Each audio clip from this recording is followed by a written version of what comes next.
Ndinoda kuti nyika isiwe vanhu vangu inguva yedu hatingatadzi kubudirira Mwari ari parutivi pedu rambai muchirwa My hitters don't die, the real hitters gon' shine and my people gon' line.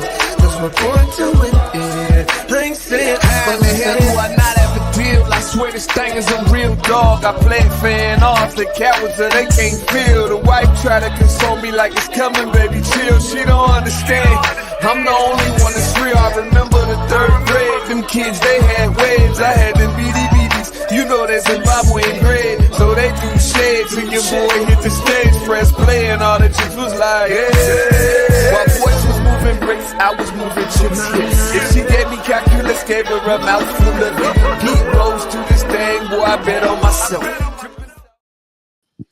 Welcome, everyone. Grand Rising. Welcome to the Day with Trae. I am your host, Trae Holiday. I want to welcome you to another amazing episode in the iconic Sankofa Theater for Converge Media's Black History Takeover right here. This whole week, y'all have been seeing me already doing episodes right here in this space, and it's been so great to feel the energy that this space already holds. But I'm so elated because today I get to do a deep dive with my girl, Besa Gordon. That's right. Finally, I get the chance to have Besa sit on my couch and we can talk all about her amazing journey into radio, all the things that she is doing as an amazing host of events, curating events, speaking to folks all over the place. I'm so excited to tap in with her. So I get to do all of that in this episode today. But of course, it's the top of the show. So it's a great time to tag and share the stream. That's right, y'all. Go ahead and tag and share the stream with folks you feel could benefit from a daily dose of dopeness right here on The Day with Trae. If you can't watch us, don't worry, we got you covered. You can listen to us anywhere you find your favorite podcast. Just search Converge Media Network and The Day with Trae. Y'all find me on Google, Spotify, iTunes, SoundCloud, Apple Music, whichever one is your favorite, you name it. Search for us. Y'all will find us there. Shout out to our entire podcast team for making that happen and making sure we sound good on the podcast platform. Appreciate it so much. But I'm also excited because we've been sharing some segments here of how Converge has been on the scene, amazing things going on in our community. And my girl Besa was in this one right here as we look at how Chef Trae Lamont brought it from field to table. Check it out. Thank you guys, everybody that showed up today. This is Caribbean food. I put a little fusion twist to it today for today's menu. Please, everybody, make sure that you're communicating with each other and with the expediters on, you know, hey, I got 10 more or whatever, stuff like that, because I try to make sure that our numbers are right? Thank you guys, and let's have a great service. Hell yeah.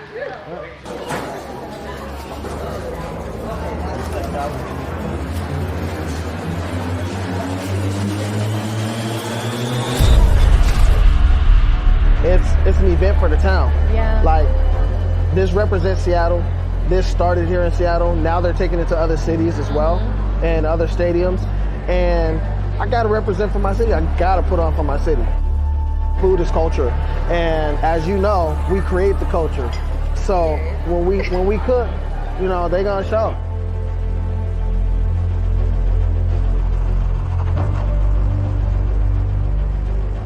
The main entree, the oxtail ragu, because people show up to the restaurant, always ask for oxtail, and we only put it on as a special. And I made sure that we had it for this event because, you know, it's Super Bowl Sunday. Yeah. People are coming to eat dinner with me instead of staying at home and watching the Super Bowl. So, I mean, I wanted to make sure that we did something special for them. Thank you, guys. Thank you guys for coming and sharing your time with us, especially on Super Bowl weekend. Our restaurant's downtown. We're the only 100% black-owned restaurant in downtown Seattle. We have been since 2017, and we have a second location opening up right on 23rd and Union, between 23rd and 24th and Union. And, you know, We're right around the corner. You know, we're ready for you. So come check us out. It means a lot to me. I'm very excited to open up a Jerk Shack kitchen in the Central District because I'm from the CD. Born and raised on 32nd and Cherry. And I'm from 19th. see, you know, there we go. The Midtown Square is going to be that spot. Many, many thanks, Chef Trae. Welcome back, and we'll see you next time here at the other table. Sure. Thank you, guys. Thank you.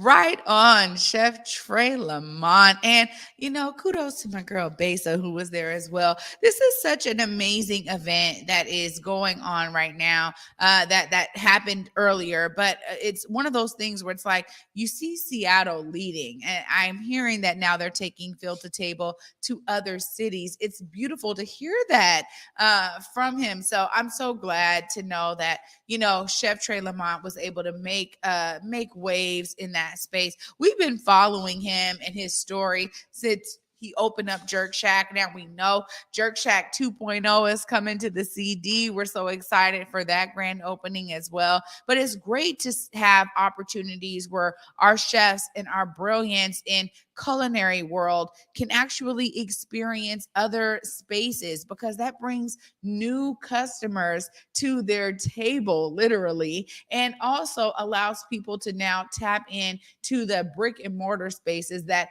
we need y'all to be patrons at. So, you know, especially when you have a business that's opening up another location, we think about the fact that lots of locations have closed in recent years, and particularly when everybody was stuck inside, you know, during the height of COVID, the beginnings of COVID, as we all had to make those adjustments. So I love seeing events like this where we can bring our people, you know, into these other spaces. And also, you know, it's like what they do with Restaurant Week. It's just so special and important that we have opportunities to bring people in and to also highlight and elevate those who are doing great culinary works in the world of food. So I love it. Shout out to you, Chef Trae Lamont. I heard you had vegan oxtails there, and I promise if I would have known that, I would have been on deck.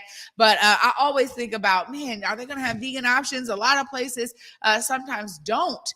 And so I've really grown accustomed to like kind of changing, you know, the way that I go out and try to tap in with some of these spots. So I loved hearing that. I'm going to have to come and see if you're still going to maybe prepare me some special ones, because I need that in my life. But after this short break, I get to check in with my girl, Besa. We get to hear her story, because Besa has been on this journey for a long time, and she is all over the place doing so many great things. And so I'm so glad that she's joining me right after this short break, y'all. Stay tuned. You're watching The Day with Trae. What's up, everybody? Trae Holiday here, and I'm so excited that Converge Media is doing a Black History Month takeover at the iconic Sankofa Theater. That's right, we're going to be looking back to look forward in this amazing space as we curate our own segments of Black history with our friends there at Sankofa Theater. Shout out to our partners, Friends of Waterfront Seattle, the Elite Collective, and the Vita Agency for joining us on this amazing journey. Of course, the whole Converge family is going to be in the building February 20th through the 24th. Y'all do not want to miss these segments. Join us, and can't wait to see you there.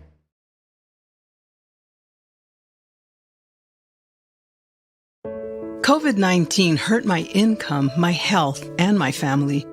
We were about to lose our home when we heard we might be eligible for homeowner assistance funds from the government. We called 1-877-894-HOME. And a housing counselor stepped in, talked to our lender, and saved our home. Federal funding details at washingtonhaf.org. That's washingtonhaf.org.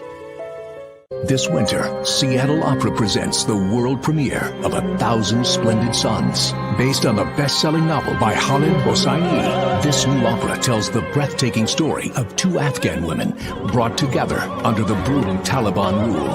There has never been a more important time for this story to be on stage. Make this world premiere part of your plans today. Don't miss 1,000 Splendid Suns, February 25th through March 11th at McCall Hall. Details at seattleopera.org. What's up, everybody? You know, me and Besa, my girl, we had to pull up to Market Street Shoes once again, y'all. And you know, we do this every season. We have to get the new shoes, the new boots, and this time I even got a coat. Yeah, no, you did walk in without a coat. I really I'm glad did. you found one. But their boots were on point. Yes, the boots, the bags. I even grabbed a flannel. Yeah, you did. You know, and I was able to get some hats and everything. I was really impressed. And you know, I was impressed because, of course, I got those white boots that you guys see me wearing everywhere these days. Yeah, no, I look at your white boots and I'm like, darn it, they only have one pair. Me and Besa wear the same size. Of course, every time we walk out with several bags in hand. Several bags and sometimes even a backpack, you guys. Make sure you check out Market Street Shoes. Yeah, please check them out. Where they go, Besa? Ooh, 2232 Northwest Market Street, Seattle, Washington.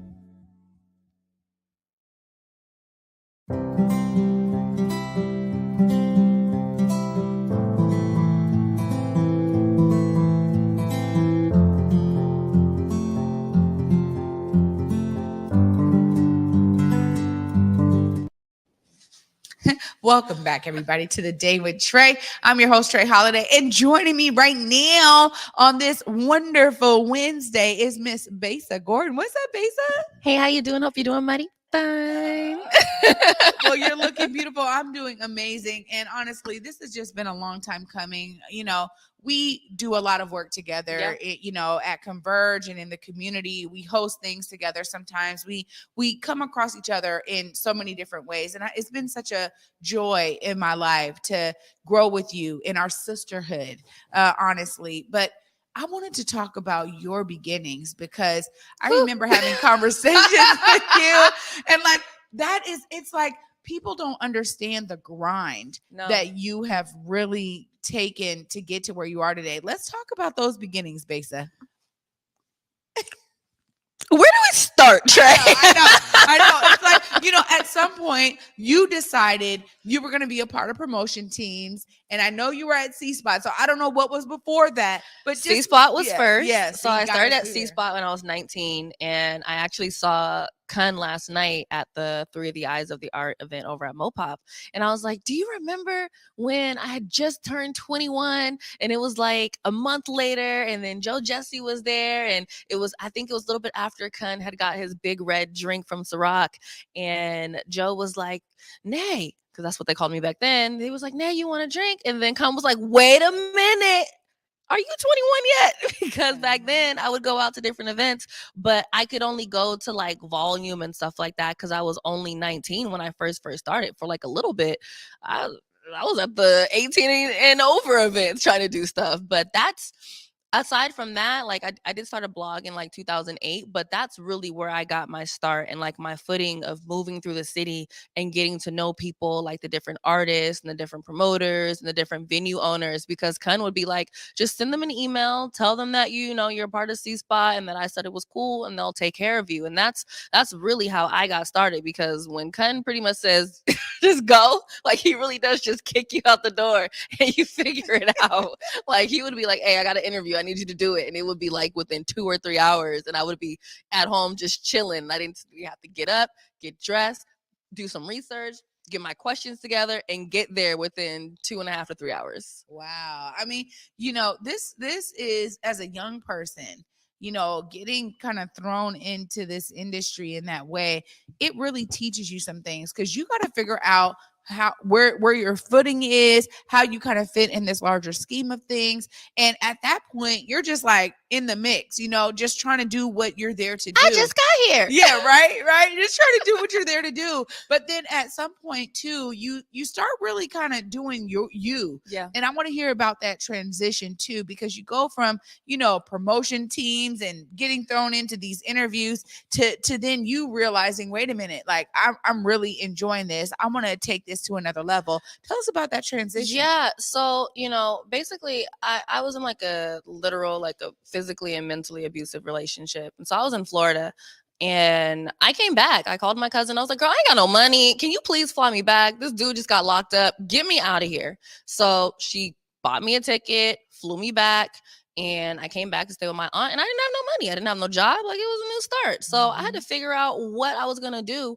And when I had first started blogging in 2008, I wanted to work at Cube. I didn't know what I wanted to do, didn't know how it was going to happen, but I wanted to work at Cube. So I did what I always tell people to do, which to me is common sense. I'm on the website, look, scroll to the bottom, jobs, applied, got on the street team, as you were mentioning. You know, my first shift was at, the Cube 93.3 haunted house with Eric Powers. Post Malone was there that day, and Post Malone didn't even have any tattoos on his face at that time. Okay, not a sick. He was clean faced, long haired, posty. Wasn't rolling around the stage at that time. Okay, right. He was still normal back then. All right, and over time, Cube came, it went, it came, it went. So within that time, I honestly I wasn't able to learn anything radio wise. I might kind of like watch people a little bit, but Supa was still doing like middays or something like that. Tiffany Warner was still there. Eric Powers was still there. Sir Mix-a-Lot was still there. A matter of fact, Supa was still doing mornings at that time on Cube. So it's like there was no space for me or anyone to even teach me, because no offense to them, but everyone that had been there for so long that they were just like in their groove. It's like you come into work, you leave. You come into work, you leave. So once Cube was pulled, and then it came back as, what was it, like 10 something 7 or whatever have you, then it was pulled again. Yep. And then at that point I was like, well, I don't know what I'm going to do. Like, I was trying to find jobs, over at Intercom. I was trying to like move out of state, trying to like move up within iHeart and go into like a different city just to get training or something, because my whole thing was, if I can get in the door, I can figure it out. But although I was in the door, what I wanted wasn't even available. Yeah. So that really prolonged my process. However, once Cube came back, I wasn't playing around. So in a nutshell, once Cube came back, Eric Rosado, who was the program director, I think it was like a couple weeks after it was announced, I like went on Instagram, found him, and figured out what his time slot was. And then there's like a light that pops up and it'll say live if they're like on air, or if they at least have their mic on. Waited till his mic turned off, and I just knocked on the window, and he told me to come in. And I was like, look, I'm not even going to waste your time. My name's Besa Gordon. I'm on the promotions team. I work in the office. I have my own desk, but I do digital. And I just want to know, what do I got to do to get on Cube?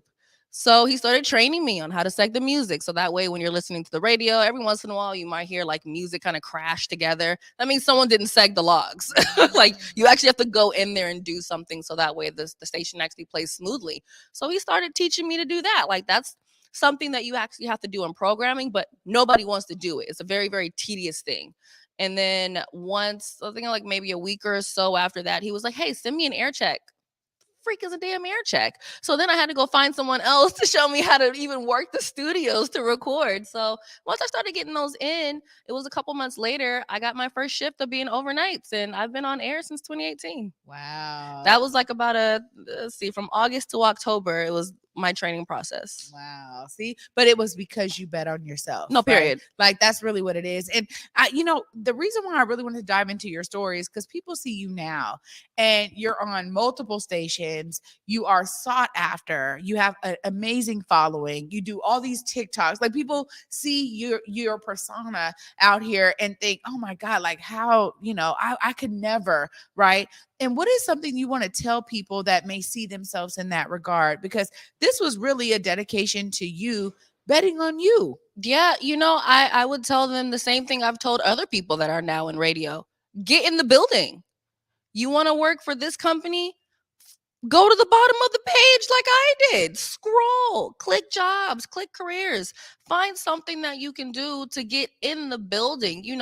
Radio Rise, I started in the mailroom, carrying tents and tables and being outside when it's snowing. I did that for like a year and a half before I even got in the office. So it's like, you really do have to, it's really about who you know and the opportunities that you create for yourself, because there was a lot of people that were within the station that wanted to be on Cube, and no tea, no shade. Some of them were salty once I got on, but the same things that I started doing, they weren't willing to do. Oh, I don't want to bother them.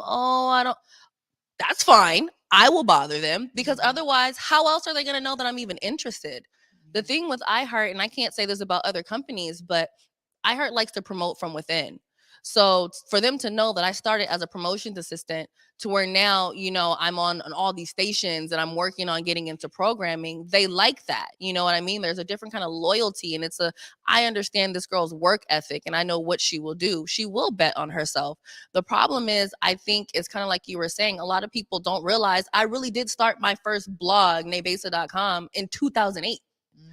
And moved from there. Once I got on air, there were people that already knew who I was, which is why I was able to start my mixers not too long after being on air.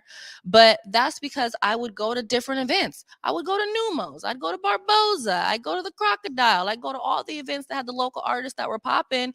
And then once they got off stage, I would just walk up to the artist and talk to them. Like, a lot of people are lazy and they're just waiting for that viral moment, and they're not trying to build that groundwork where it's like, oh, I want everyone to look at me. But it's like, well, once we look at you, are we going to find anything? Yeah, that's so key. I've said the same thing here on this platform that, this is, I knew at a young age, okay, I want to do TV, I want to do film, I want to do video, I want to do theater.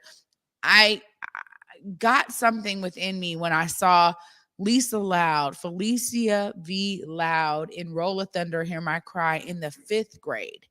And I heard an ad when I was 9. So that was like a couple years before 5th grade, where I was like, I want to do that. I want to get the training from the ad. A couple years later, I see her on the stage in theater, and I'm like, oh my God. She's singing, she's acting, she's one of the lead roles in this amazing play. And I just saw myself in her, right? And I knew young, but it was like this constant dedication. I was just explaining that to my son, that when you kind of find something and you kind of stick with it, like you did, Besa, you really begin to see the fruits of that labor. And it's been so beautiful to watch you blossom and flourish in all of this amazingness that is you. And I'm at your mixers, and people are just like, oh my God, you work with Besa Gordon. It's so cute because I'm like, yeah, Besa's my girl. That's my sis, right? But it's so great to actually hear that kind of feedback. How does it resonate with you as, people have now tapped into you? Social media begins to be that space where people get to love on you like that. How does that resonate with you and settle with you? It's strange.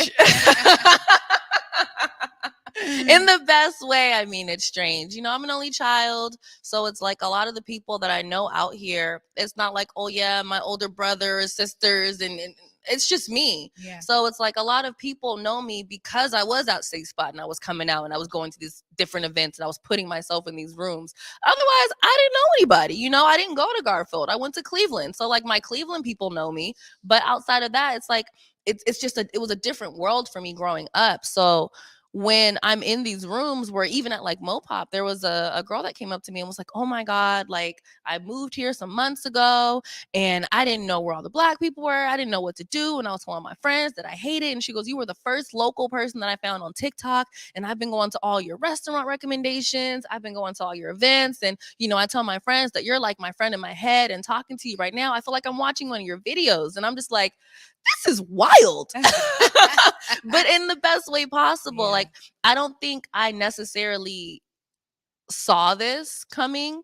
I mean, I think you imagine something like this, but when you're in the moment of someone being like, I didn't really know if I should say hi, but I really wanted to say hi. And, like, I'm a huge supporter of yours, or it's a different kind of humbling to know that people care so much that they almost get nervous to even say hello. Yeah. Yeah, it's as we're out here really creating the impact, like we're doing the thing, living it. It's a beautiful thing. And when we're in spaces like that, I'm so humbled by it. Like you said, I'm just humbled by it because I'm like, oh wow, okay, somebody is experiencing the work that I'm doing, and it is impacting them. And it's making, and that's how it's making a difference. Sometimes you really feel like you're just shooting in a black hole. You know what I mean? And it's like, sometimes I do my events you should know about, and I'm just like, and then I look at it and I'm like, wow, it's like, I don't always expect that to happen. And it's like, I mean, I guess I should know by now, it's like a formula, but that's just not how my brain works, And so when people show that appreciation, for me, it at least lets me know, okay, so I am doing something that my community actually enjoys and they feel that there's a need for. Yeah. The benefit of it comes back. All of the effort that you pour into something, to be in our community and to hear that response, that's the way that it comes back. But also, there's other ways it comes back. I mean, baby, you are on Jones Soda Bottle. I am. I should have brought one. The berry Besa, right? Like, I love it. BB. Yes, like, tell us how that really is settling with you, because it's a whole nother way for you to be recognized for the great work you've been doing, Besa. Yeah, that one, I feel like I'm still waiting for that. Like, it's sunk in, but it's still one of those moments where when I look at the bottle, I'm just like, wow, that's like a situation. And it's a photo of me at one of my mixers. So that's even crazier. So, when Dre's hit me and was like, yo, I actually want you to be on this bottle. And, they approached me to do it. And I was like, I don't want to just be the only one on the pack. I want more Black people that are just doing dope things in the city to be on it and he was like, they don't necessarily have a budget. I said, let me tell you something, good sir. I remember being in high school looking at my Jones Soda bottle. I think I was always getting the green flavor back then. Mm-hmm. And I started noticing that it was always like a different picture on it. And sometimes there would be people that we would know. And I was like, I don't know when, I don't know how, but I want one and I'm going to be on one of these bottles. And so when I was actually at Jones and I was looking at, oh my God, I'm going to cry again. And I was looking at my stickers. I was like, damn, I finally did it. Wow. Like the bottle was like, okay, this is the bottle. But then when they handed me the stickers that also go with the bottle, I was like, wow. My hard work is not only paying off, but it's being noticed to the point where a company that I've known about for so many years is like, we're going to put your face on the bottle for Black History Month. It's wild. It's another one of those humbling moments, but another moment of, okay, everything I'm doing is what I'm supposed to be doing. This isn't the time to slow down. Yeah. It's not the time to get depressed. It's not the time to get wrapped up in anything other than my own career. Like, some people are like, Besa, this is amazing. It is amazing. But for me, this is the beginning. Yeah. Like, this is like, okay, I've finally reached a new level. Now I have to create that next level for myself. And I can't slow down. Like, I have to keep going. Yeah. Full steam ahead. Full steam ahead, my friend. So proud of you and congratulations. The Rewind with Besa is fire. The work you do on the radio is fire. Your mixers are fire. You are on fire, literally. And now you are on Jones Soda. I love hearing that story of how you knew when you were younger, you were one day going to be on there. And that's the dedication that it takes. And you have been tireless. I know I know your sleep schedule. It ain't right. I know you ain't sleeping enough. You be working, you know what I mean? Working. What is a nap? Hard. Yeah. Working so hard, but it's really paying off, Besa. Thank you for the way you poured into me, the things you've taught me, because I didn't know nothing about creating no reels. Besa was like, oh, you got to do this, you got to do that. I'm like, whoo, Lord, yeah, right? But I so appreciate your dedication out here, and I love knowing that the example you're setting, other young Black girls that look like you can see themselves now big in radio, doing big and things. On top 40. Come on. Like major. Like, I don't want to jinx it, but because I haven't done the research like that to know for it to be factual, but I feel like I'm the only Black woman, at least within this city, that's on a top 40 radio station. Hip hop is where they typically stick us. R&B is where they typically stick us. They wanted me on the top 40, and it's like, that's wild. But also, that's amazing for the little Black girl that likes Katy Perry and Miley Cyrus, and all her friends are like, you're weird. Yeah. I just like what I like. You know what I mean? It's like, you know what? Well, Besa's over here, so obviously it's not that strange. There you go. There you go. Set the tone. Set the tone. Of course, for those who may not already be following you, I got to give you time to look right there in that camera closest to me. How do they connect with you? How do they listen to you on the radio? Give them all the deets, Besa. Oh my goodness. So social media is mad easy for me. I did a real good job of making sure that I grabbed Besa Gordon before anybody else did. Okay. So you can go on Twitter, Instagram, YouTube, TikTok, Facebook, type in Besa Gordon. I will pop right up. Locally, if you're in Seattle, hits 106.1 Monday through Friday, 7 p.m. to midnight, and on Sundays, 12 to 3. If you're in Portland, you can now actually hear me in Portland from 3 to 7 on Saturdays. And then, of course, I'm also on the weekends in Fresno, Sacramento, and Austin, Texas. Wow. And then Rewind with Besa, child, my schedule is jacked up, but the episodes come out. So just follow me for the next one sometime this week. If it's not already out, I haven't necessarily decided, but sometime this week I'm going to be dropping my interview with Sean Kemp. So stay tuned for that. There you go. Oh, Besa, congratulations for all the work, sis. Keep it going for all of us. Love being in connection with you. You my good sis, girl. Sis too, bitch. Love you. Oh my goodness, y'all. I get to wrap up this beautifulness on this wonderful Wednesday right after this short break. Stay tuned. You're watching The Day with Trae. What up, y'all? T-Dub here, as always, bringing you the news and art funding and opportunities. This year's For Culture Project grants are live now, and here's what you need to know to apply. For Culture Project grants fund cultural activities and projects throughout King County. If you are an individual or group with arts, heritage, or preservation at its core, then this funding is for you. And if you're new to the grant application process, For Culture hosts virtual workshops and has a team of grant managers ready to assist you in the process. The deadline to apply is March 23rd. Head over to forculture.org for more.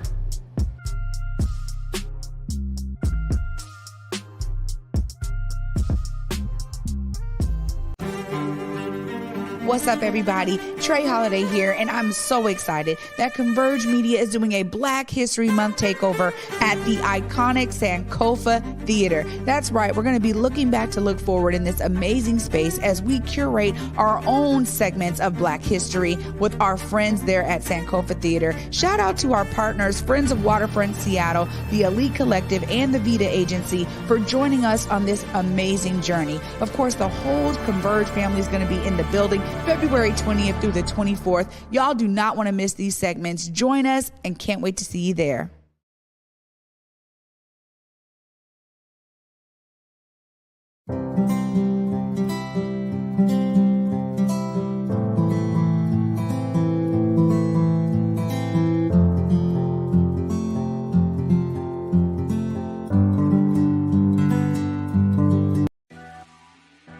What's up, everybody? You know, me and Besa, my girl, we had to pull up to Market Street Shoes once again, y'all. And you know, we do this every season. We have to get the new shoes, the new boots, and this time I even got a coat. Yeah, no, you did walk in without a coat. I really I'm glad did. you found one. But their boots were on point. Yes, the boots, the bags. I even grabbed a flannel. Yeah, you did. You know, and I was able to get some hats and everything. I was really impressed. And you know, I was impressed because, of course, I got those white boots that you guys see me wearing everywhere these days. Yeah, no, I look at your white boots and I'm like, darn it, they only have one pair. Me and Besa wear the same size. Of course, every time we walk out with several bags in hand. Several bags and sometimes even a backpack, you guys. Make sure you check out Market Street Shoes. Yeah, please check them out. Where they go, Besa? Ooh, 2232 Northwest Market Street, Seattle, Washington.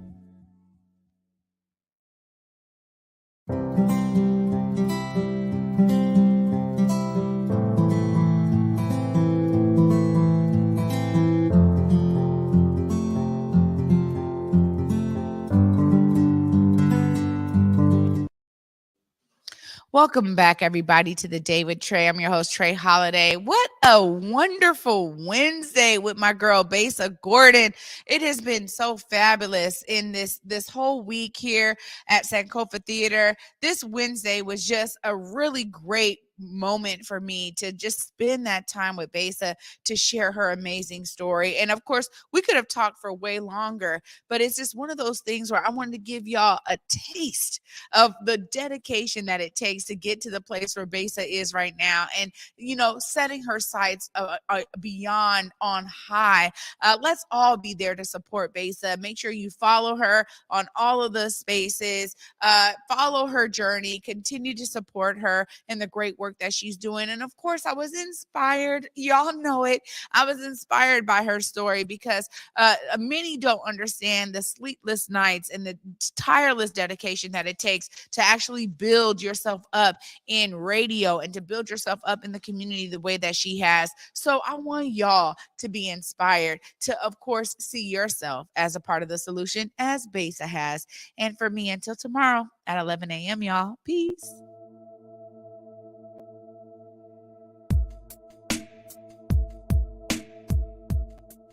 Converge Media produces culturally relevant content for Black and urban audiences. Our coverage is raw, transparent, and objective, praised by community leaders, government officials, and residents. Support Converge Media today via Venmo, Cash App, or PayPal at Converge Media.